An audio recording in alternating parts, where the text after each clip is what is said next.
Hey you guys, welcome back to my channel. On today's video, I am going to do something I never did before. And yeah. Well, I ain't gonna say I ain't never did it before. I just haven't went in like deep depth about it. Um I'm going to tell you guys the call center that I was working for, and what happened, what I went through, and all of that stuff. So, if you want to see anything like that, make sure you stay tuned. But before I get into that, make sure you like, comment, subscribe, all of those good things, and also hit the notification bell, of course, to be notified every time I decide to upload a video. I have like, it's June, so I have like 3 more videos to put out if this one go out in June. But because it's like 3 or 4 videos ahead of this one, so I don't know which one I'm gonna put out. I just put them out. But let's go ahead and get started, because honestly, I just got up. So yeah, I just got out the bed. And I'm like, you might as well do this video because you have so much stuff to do today. And today is Saturday, and tomorrow is Father's Day. And I have like so much stuff to get done today that yeah, I should have started like Monday. Okay. But yeah, let's try to fight through this video. The first thing I want to talk about when it comes to Sitel. Yes, I was working for Sitel, and I see a lot of videos on here talking about how you can apply all of that stuff. But before you apply, I'm gonna tell you guys what I went through, and before we get into it deep, just know anything that's in this video is solely my opinion, because I ain't got time to get sued for y'all, okay? Um I had one place that was trying to sue me for defamation, and I don't need another one, okay? And it's a good thing I have great lawyers, okay? Cause I don't have time for that. But yeah, let's get into this video. Um I was working for Sitel. I worked for Sitel for almost 4 years, on and off, of course. Um And yes, it is an inbound, out of bound call center, chat center, whatever you want to call it. Um, and what you see on YouTube about call centers and all of that stuff, believe it, okay? And add a little more to it. Because call centers, to me, call centers is not a career. It's just something to get you on your feet. It's something to, if you don't like to stand on your feet all day, that's what it is. But if you like short tempered, or you got soft feelings, or you can't take someone just arguing and fussing at you, then a call center ain't for you. Okay? But let's go through the application process, because I feel like the application process is the longest. If not, it's just crazy. So honestly, this application process took me, I want to say, almost 2 months to complete. To actually get into working for Sitel, it took me 2 months to complete. The first month you put in your application, and the application is online. Um, and I'm not gonna like put the website and all of that stuff, because you can go to other videos for that. This is not the video for that. But you can do it online. Just be careful what you put when you want to, like what position.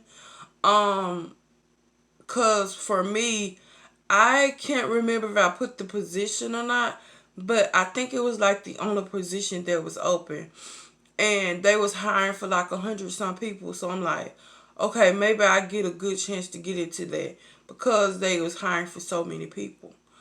Um, Also, they do background check. They do they do send it in for background checks. And I think that took me almost a week. It depends on your state. And I'm living in slow ass Mississippi.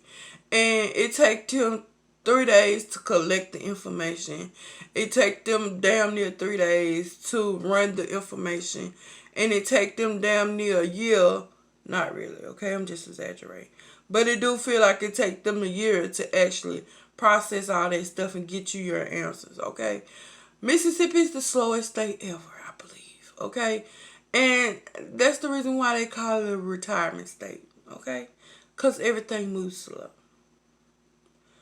And they do drug testing. Drug testings. Let's say you go in and take your drug test Monday. By Wednesday, it might come back to them, and they might wait till Friday to say anything about it. That's just how Sitel is in Mississippi, at least. I would say that they do give two kinds of tests. They do the saliva test, or you can go take the urine test. This is when I found out that my saliva is not heavy enough. That's what she said for it to complete a drug test. So I always have to go take the urine test. I hate it, but yeah, that's what it is. Um, so yeah, even for the job that I have now, I um I had to take a urine test. Even though when I did took the at home drug test, it did work some, but some of them was like faded and they couldn't tell. So I had to go take the urine test. And that's how I got the job. Okay? So then we go into, I don't think the application process is not that long. I feel like the interview part is that long. So I'm going to correct myself. The interview part is long. The interview itself took about, let me see, because I think I wrote it down. The interview itself took about 3 weeks. No, it was a little less than that, I believe. It took a week. I would say that. I'm gonna give it a week. But it was longer than anything else. Okay, the first part of the interview, you have to do a typing test. You cannot get past that. You have to do that typing test. And I think you can't have more than 3 mistakes, and you can't type under 35 WPHs or WPMs, whatever you call it. But you can't be under 35, I believe. And you can't have more than 3 or more than 5 mistakes or errors, whatever you want to call it. When you get past that section, they will give you a paper. On that paper is basically gonna ask you like, what would it ask you? It's basically gonna ask you, do you have any upcoming appointments? Is there anything that's gonna hinder you from coming to work or during training? It's also going to ask you about your last jobs. It's also going to ask you your name, address, all of that stuff. Um, and I think that's it. And it does ask you about, I don't think they do them anymore, but you do have to take a math test when you get there. And this is the first part of the interview, and I'm not understanding why, but you do have to take a math test. And what gets me is like the math test, it is not looking for the right answer, honestly. It's looking to see how close you pay attention, and how close you can get to the answer. And that way it kind of screwed me at, because I'm like, okay, you're not looking for the correct answer. So what the hell are you looking for? So when I asked her about it, she said it's not looking for the correct answer. It's looking for the answer that's close to it. So And that's crazy because when I do certain stuff and if I can't get what I'm looking for, then I think about it all day. And it's crazy.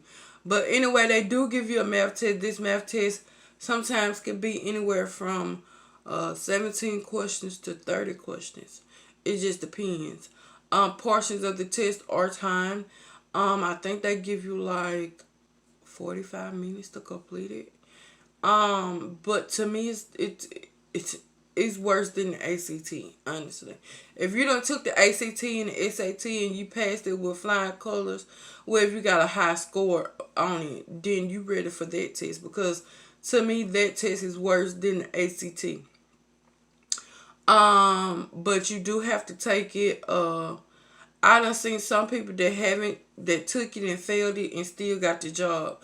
So I don't think it's necessary for them to give it to you if they still gonna give you a job. I mean, I feel like they just take up time to make you feel like you're doing something that's gonna actually be beneficial. I never understood that test.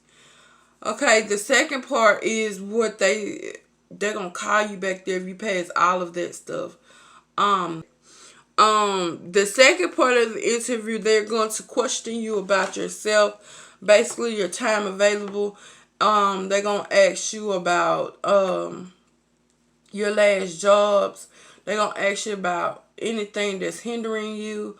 They're gonna ask you your availability. I did say that, didn't I? Yeah. Um, they're gonna try to get to feel you out, like personality wise, to see if you how you would act if you was on the phone with the customer, basically. And I really didn't understand this part of the process either because you answered all that on the paper and she just going off of it. And they also gonna tell you, like, sometimes they'll tell you your schedule when you hit production. Sometimes they'll tell you um a made up schedule, something that you will probably have to work just to see if you want the job or not. When I was getting the job, they told me I would have to work from 3 to midnight. Um, in the back of my head, I'm like, okay, I don't work longer than that in the warehouse, so it doesn't phase me. I don't work from 6 to 6 in the warehouse. I don't work from 7 to 7 in the warehouse. I don't work from 7 to 5 in the warehouse. I'm warehouse, so it doesn't bother me. But yeah, it just questions they ask.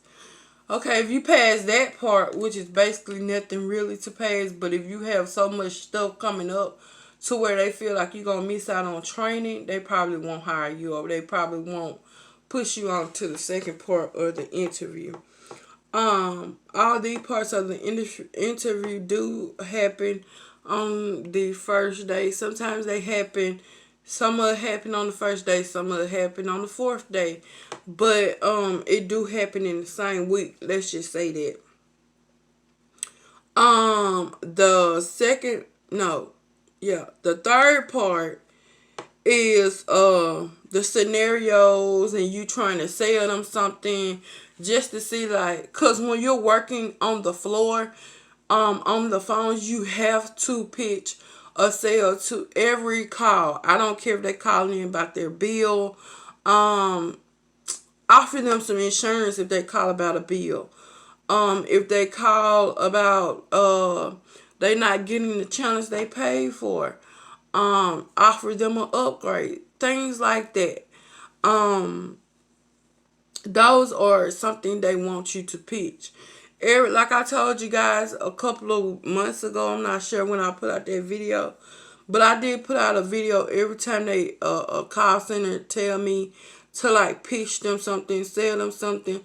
I always talk about the TV I have, which is the Roku TV, because it's what I know the most. Or I'll talk about Netflix, even though I hate Netflix, okay?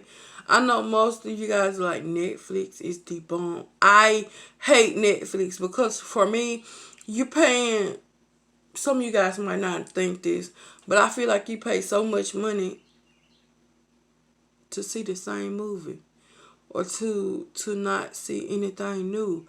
And I'm like, okay, enough of that. But anyways, that's what they'll try to do, and that is your last and final interview portion. If you pass that portion, then they'll go ahead and get you hired on and all of that stuff. But don't think you're gonna get hired on and start working the next day. You'll probably start at the beginning of the following week, which is that Monday, or they might wait till that Wednesday to start you. It just depends on how all your background and paperwork and all that stuff come back, how fast, okay? And then we're gonna move on to orientation and training. Orientation and training lasts up to 3 weeks, sometimes 4 weeks. It just depends on how fast you could grasp the systems. And honestly, I didn't grasp the systems that well. Not like I can now. If I had, let's not get into that. It depends on how you grasp the systems, how much you grasp the materials and all of that. The first week is basically like the icebreaker week, the introductions, where you get to know people, the ins and outs of the place. This is the week where you do a quick walkthrough if you didn't do it during the interview process, or the interview process. Um, Also, this is the week where you have to do extra paperwork, like your where you want your money to be sent, how much taxes you want to be took out your check, all of that stuff. This is where you get your passwords to the systems, to the phones, to the computers, to clocking in, clocking out. This is where you get it. Um, and then this is where you have to do outstanding paperwork, like the rules and regulations, the drugs. Um, if it's she go over the policies with you, you have to sign off on that. So that's what the first week consists of. Um, and you getting signed in and see if you can sign in, all of that stuff. Um, the second week is where you get the systems. They start teaching you about the systems. Um, I had a direct TV contract. So when I had the direct TV contract, I had to learn like from what happens from our site to the customer, outside the customer's house, to inside the customer's house, and when the technician get back to the facility. So you have to learn that whole process just in case a customer really doesn't know what goes on when they need a tech to come out, and why it takes that tech so long to get there. So you have to know that. Also on the second week, you will probably listen to some sample calls. These sample calls sometimes could be the best. Sometimes they'll let you listen to the worst. Sometimes they will just let you try to get on the floor and you can tap into somebody's conversation when they're talking to a customer.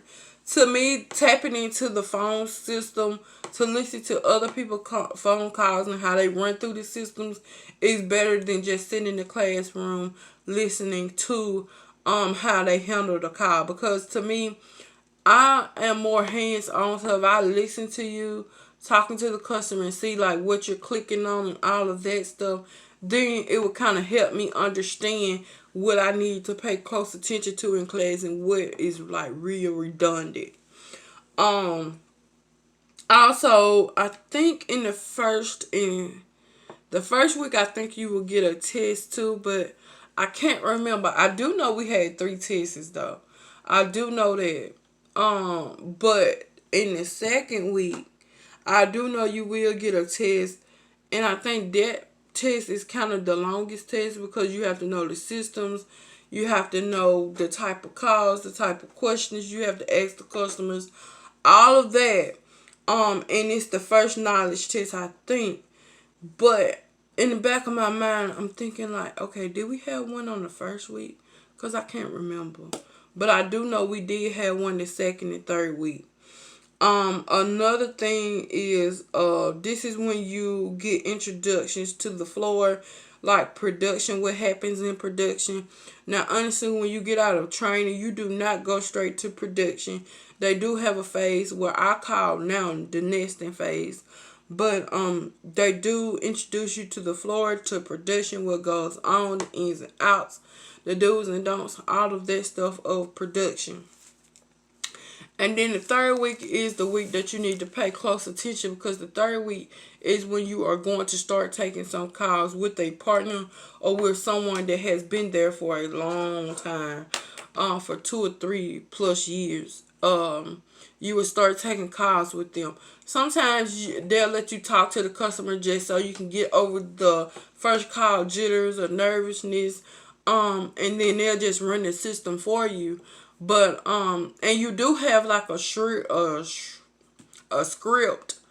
but don't let that bother you, because sometimes to me, you going straight from a script make you sound robotic to the customer, and sometimes you get cussed out for that. Um, so when a call center give me a script, I honestly don't go by that script. I hit certain points that I feel like is important, but like, for instance, it's a great day at Sitel. My name is Brittany. How may I help you? Or it's a great day at Direct TV. My name is Brittany. How may I help you? I change that up every time I hear a customer, because I don't want to say it's a great day. It's a great day at Direct TV. It's a great day at Direct TV all damn day. I'm not gonna do it. I usually say it's a great day at Direct TV. We're having a wonderful time at Direct TV. My name is Brittany. How may I help you? I change it up so many times. I'm not gonna stick straight to the script that you guys want me to stick to. I refuse. Okay. But like I said, you do take some calls, but they're not hectic calls. Sometimes they can be, but sometimes they okay. Okay. But like I said, you really don't have to worry, because they will put you with a partner. And honestly, this is probably the first time ever you'll be with a partner, okay? And then this is where you will have your last exam or test, whatever you want to call it. And then this is also where you will learn more about the systems. And like I said, if you're more like a hands-on learner like I am, then this week will kind of make sense to you of like all the systems and stuff they went through. Um, after the training phase, you have to go to a nesting phase. A nesting phase is where you will meet like coaches. These coaches will help you, guide you in anything that you need help with. Now, mind you, it's probably be like 20 or 30 of y'all, and they probably gonna have like 1 or 2 trainers or coaches, whatever you want to call them, and this will last probably from 1 to 2 weeks, or sometimes 3. It depends on how quick they feel like if you're ready to hit the floor or not. You have to go through that. The calls are slow, but not so slow that it takes you 20 minutes to get another call. It's not that slow. It probably slow like every 10 minutes, 5 minutes. They give you like a little break in between, just to see like if you need calls or not. I mean, if you need help or not. So after all of this, I want to say a month or 2 later, I was on the floor in production. Now, production is where you meet like a new coach, you have a new team, you have new everything. You have a new schedule, but you also have the same rules and expectations. Now, this is the part that you guys really have to listen to. And this is the part that kind of screwed me up a little bit, because it's like, okay, oh, come on, This is the part that kind of screwed me up a little bit, is my AHT, okay? My AHT. AHT is basically your average handle time that you have with a customer, okay? This screwed me up, especially with the company I'm with. Well, I'm gonna talk about that later. Okay, so Your average handle time is 700, no, 4, no, 771, or is it 436? I think it's 771. I'll look it up to make sure. Or is it 436? Anyway, if it's 436, it means seconds. So, 436 in seconds is, you guys do the math, okay? Um, that's how many minutes. At tops, I feel like they want you to be on the phone with the customer for 5 minutes or less, honestly. But if you're in tech, I think it was 10 minutes or less. I think it was 10 minutes or less. And that was kind of screwed me up a little bit, because when you get like older or elderly couples or elderly people, you can't rush them off the phone. So that day, your average handle time is going to be real high, okay? And when I say real high, I mean it might be in the thousands of seconds, okay? Um, so, but if this happens like consistently, if this happens consistently, um, the first offense, they will call you in and ask you, like, they will give you some tips, like, I think you should do this, I think you should do that. And the second time you do it, they're gonna write you up. I'm sorry, they're gonna write you up. And then the third time you do it, baby, you got your walking papers. Okay? And that's what really, I'm like, how, and then if you have like computer issues, something that is totally out of your control, it's still gonna count against you. You have to be on the phone, clocked in, ready to talk. And you can't clock in early if you're not ready to walk on the floor and get straight to calls. They do have like caffeines and all of that stuff, but let's say you clock in and you're not on the floor ready to take calls, you will get rolled up for that. Let's say you clock in and you have to run, and you just realize I have to run to the restroom. If somebody, like, if they come looking for you and you're not on the floor, and somebody said, "Oh well, she clocked in, but she went to the restroom," you will get rolled up for that. That's counted like you're not there, or you will lose darn near hours of pay. Trust me, my first week I lost so much pay that I was like, this. I started looking for another job because I knew this wasn't for me. Um, Another thing they expect you to do is to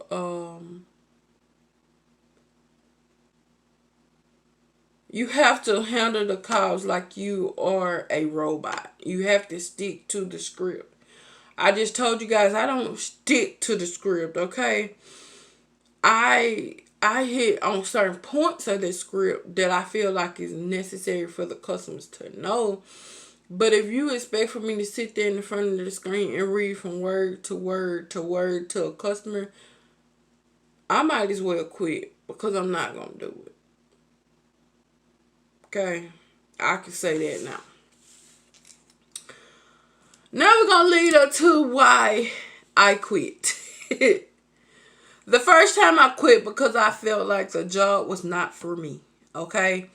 I was going to school at the time. I was going to high school at the time. And I was playing sports. And then I was trying to work and all of that stuff. Because I had it in my mind that I can't go to college if I don't have the money to go. And like you guys already should know, if I don't have money to do anything, then I'm not going to ask anybody for it, right? So I'm like, I can't do this and play sports and plus be in band.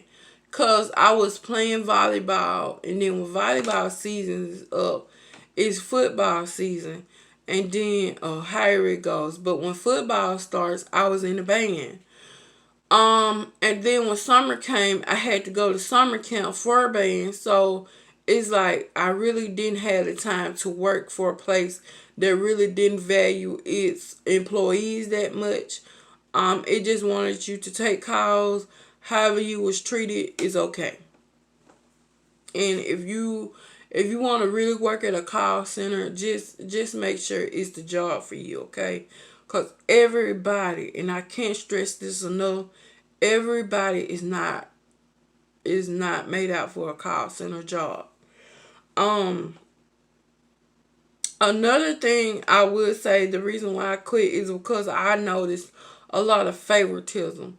I noticed like when they give you like extra hours that you had to bid for and you sign up for it for the hours. Nobody else can go out for those hours when you sign up for it, but then you come to find out Jimmy from 3 seats down got the job just because he knew somebody that was working there. And that's the reason why I say it was a lot of favoritism.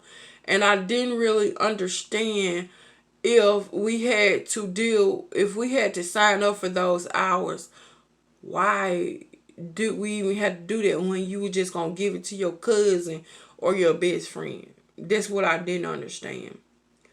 Another reason why I quit was because of the pay. The pay was so fucking horrible that it's crazy. In Mississippi, and it might have changed now, but back then minimum wage was $7.25. $7 and fucking 25 cents, okay? But when I first started, I was making every bit of $9, okay? When I was making every bit of $9, no, when I first started at Sitel, no, when I first started at Sitel, I was making $8. $8, $9, somewhere along there. But it was still horrible. And it was like I was really living from paycheck to paycheck. Because if you have bills and all of that stuff, it's crazy. Because I had to still pay for like sports. I was still going to band. I had to pay to get my instrument upgraded. Hold on, you guys. So yeah, I still had to pay to get my instrument upgraded and all of that stuff. So it was like, okay, this not gonna cut it. So then the second time pay, I had got $10 an hour. And at this time, I'm like, okay, I got my own apartment. I have a car. So those are like two bills. Then I had to pay all of my utilities on my own. So there was like 5 or 6 bills there. And then I had to pay for my school because I was going to college then. And then I had to pay for my books because I wasn't getting a loan in college, especially not my first semester, because I knew when my first semester I was going to college to party. Okay, I didn't go to learn. I went to party because I was so focused in high school to the fact that I didn't really go out with my friends. I did, but that's when I got shot at. And if you guys didn't see that video, go see that crazy video. And I try to list it below. And then plus I was kind of still in the streets still. If you guys didn't see that, go see that video and I'll try to post it at the bottom of this video if it's not so far back, okay? Because what I went through last night with that video editing it, I don't think I want to go through that again, okay? So yeah, the pay is horrible. I feel like at every call center, if you have to do like a lot of stuff, they get paid so much and we get paid so little to put up with customers and all of that stuff. I'm going to do a video on a call center where I feel like the customer versus the tech, okay? Because I feel like people don't understand what we have to go through to like, to keep our job. They just don't understand. Another thing, I feel like I quit because I had a better opportunity. I had a better opportunity because I had a chance to work at the hospital and actually get paid a lot of money for it, and I was just interning there, and they still paid me, and I'm like, thank God, it's a miracle. Okay. And then they did not like that so much when I told them about me getting another job. They tried to do everything in their power to make me stay there. And I can't stay where you're not putting food on my table or clothes on my back or bills where I ain't got to worry about